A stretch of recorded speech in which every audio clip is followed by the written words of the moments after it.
Bugün o'tmoqchi bo'lgan darsimiz bo'lsa, savzi qalamchisi ya. Buningga biz oldin u muvofiq miqdorda qizil savizni nefis holatda yalpoqlab to'g'rab oldik qoldilana. Andan buni yana uygur holatda to'g'raymiz, nefis qilib, inchik qilib.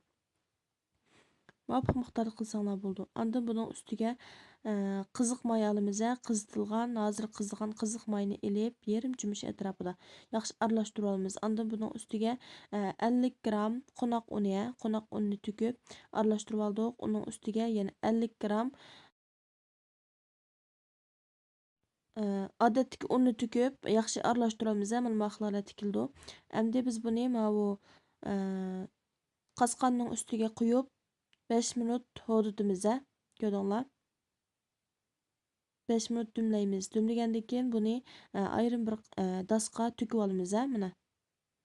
Andan biz 4 bosh atrofida samsaqni uchoq to'g'rab oldik, uni qo'yib turib.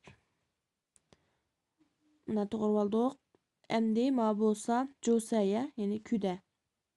Azroq bo'lsa bo'ldi, uchoqroq to'g'rab olamiz. 1 santim uzunlik to'g'rab olsanglar bo'ldi.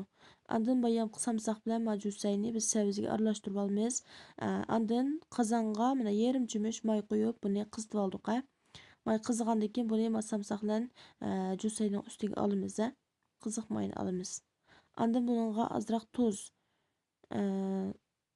silib buni yaxshi aralashtirib olamiz cho'k bilan.